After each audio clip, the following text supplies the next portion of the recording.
नमस्ते। कभी सोचा है कि ये सब कुछ मतलब ये तारे, ये आकाशगंगाएं और हाँ हम खुद आखिर आए कहां से? तो चलिए आज इसी सबसे बड़ी और सबसे दिलचस्प कहानी में चलते हैं। बिग बैंग की कहानी शुरू करते हैं। सोचिए, यह ब्रह्मांड इतना विशाल है, अरबों तारे, आकाशगंगाएं, ये सब कैसे शुरू हुआ? ये सवाल है ना, जब भी हम रात को खुले आसमान के नीचे तारों को देखते हैं तो मन में आ ही जाता है। इतना बड़ा, इतना अनंत ब्रह्मांड, आखिर इसकी शुरुआत हुई तो हुई कैसे? तो आइए देखते हैं बिग बैंग एक शुरुआत। देखिए, इस बड़े से सवाल का जवाब विज्ञान एक कमाल की थ्योरी में देता है, एक ऐसी कहानी जो सीधे हमारे होने की वजह तक जाती है, और इस थ्योरी का नाम है द बिग बैंग। तो ये कहानी शुरू कब हुई? आज से लगभग 13.8 अरब साल पहले। जरा सोचिए इस नंबर के बारे में, 13.8 अरब साल।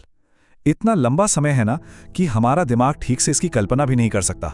मतलब बिल्कुल नामुमकिन सा लगता है। तो सवाल यह है कि आखिर बिग बैंग था क्या? ओके, इसको ऐसे समझिए। कल्पना कीजिए कि पूरा का पूरा ब्रह्मांड, मतलब हर कण, हर तरह की एनर्जी, सब कुछ एक सुई की नोक से भी छोटे, बेइंतहा गर्म और घने बिंदु में कैद था। सब कुछ एक जगह, और फिर बस एक पल में उस बिंदु ने जबरदस्त तेजी से फैलना शुरू कर दिया।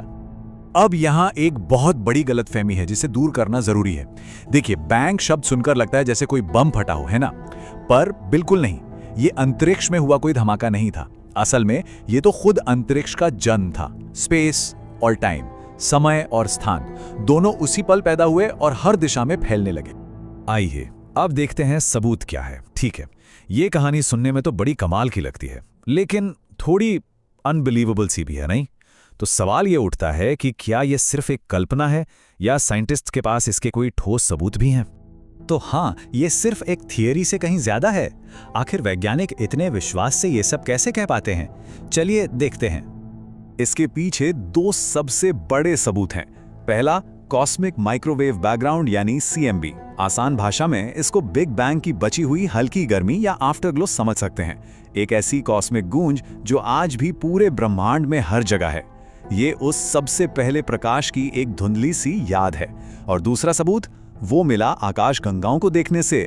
साइंटिस्ट ने देखा कि सारी गैलेक्सीज एक दूसरे से दूर भाग रही हैं, बिल्कुल वैसे ही जैसे एक गुब्बारे पर आप कुछ निशान बना दें और फिर उसे फुलाएं तो सारे निशान एक दूसरे से दूर जाते हैं।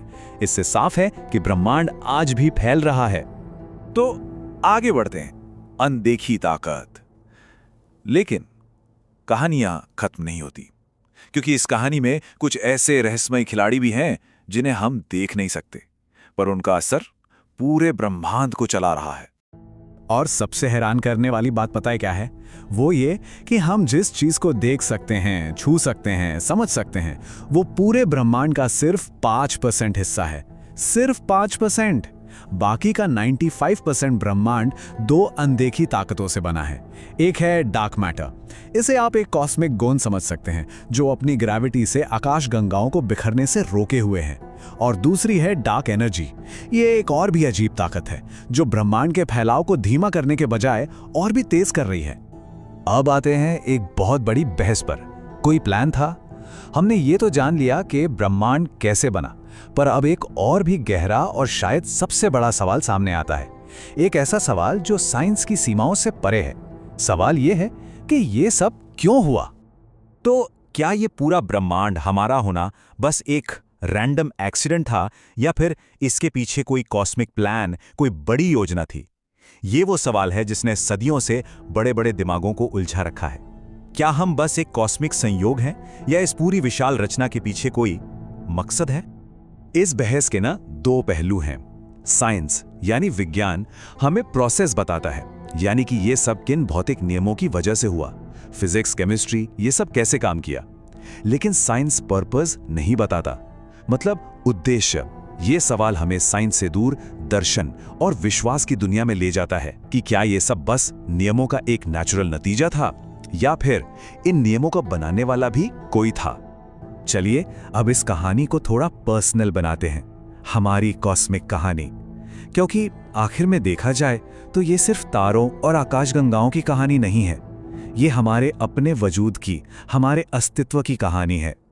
तो सोचिए सफर कैसा रहा। सब कुछ शुरू हुआ बिग बैंग से, फिर अरबों साल गुजरे, ब्रह्मांड की धूल और गैस से तारे बने, आकाशगंगाएं बनी, और उन्हीं अरबों आकाशगंगाओं में से एक में लगभग 4.5 अरब साल पहले हमारा सूरज और हमारा सोलर सिस्टम बना। और उसके एक छोटे से नीले ग्रह पर, यानी पृथ्वी पर, हमारी कहानी शुरू हुई। और यहां आती है सबसे चकित कर देने वाली बात। जानते हैं, हमारे शरीर में जो कुछ भी है, कार्बन, ऑक्सीजन, लोहा, हर एक कण, वो अरबों साल पहले जलते हुए तारों के अंदर बना था। उन तारों में जो एक दिन फट गए और उनके तत्व अंतरिक्ष में बिखर गए। इसका मतलब हम सचमुच में स्टारडस्ट हैं, तारों की धूल से बने हैं। तो एक बात याद रखने वाली है, बिग बैंग अंत नहीं था, वो तो बस शुरुआत थी। यह उस विशाल कॉस्मिक कहानी का पहला पन्ना था, जो आज भी इसी पल हमारे चारों तरफ लिखी जा रही है। और हम इंसान, हम उस कहानी को पढ़ने वाले, उसके राज खोलने वाले खोजकर्ता हैं। तो चलिए इसी एक सवाल पर आके रुकते हैं। विज्ञान ने हमें कैसे के जवाब के बहुत करीब ला दिया है, लेकिन क्या हम कभी ब्रह्मांड के क्यों को पूरी तरह से समझ पाएंगे? उसके होने का मकसद? शायद यही वो सवाल है जो हम इंसानों को हमेशा आगे बढ़ने और खोजते रहने की प्रेरणा देता रहेगा।